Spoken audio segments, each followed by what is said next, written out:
So, site విజిట్స్‌కి అక్కడికి వాళ్ళందరూ ఎలా చేస్తున్నారు, ఏంటిది అవన్నీ గూడా చూసి, సేమ్ దాన్ని కాపీ పేస్ట్ చేయడం. అంటే సింపుల్ పని. అంటే లైక్ ఎట్లా అంటే, ఈరోజు మనం ఏదైతే పని చేస్తున్నామో, దానికి ఏదైతే రిజల్ట్ ఒస్తుందో, ఆ పని మార్చకుండా వేరే రిజల్ట్‌ని ఎక్స్‌పెక్ట్ చేయొద్దు మనం.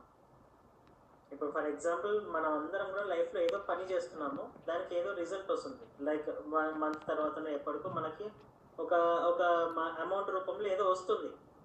అది మనకి నచ్చట్లేదు. ఇంకా కొంచెం ఎక్కువ అమౌంట్ కావాలనంటే ఇంకా వేరే ఏదో పని చేయాలి. అలా. సో, ఇంకో వేరే ఏదో పని నేర్చుకోవాలి. ఆ పని కూడా చేసినప్పుడే ఎక్స్‌ట్రా ఇన్‌కమ్ అనేది వస్తది. ఈ రియల్ ఎస్టేట్‌ని ఎందుకు సెలెక్ట్ చేసుకోమని చెప్తాము అనంటే ఇందులో జీరో అంటే ఎటువంటి పెట్టుబడి లేదు. ఓకేనా. ఓన్లీ టైమ్ ఇన్వెస్ట్‌మెంట్ మాత్రమే.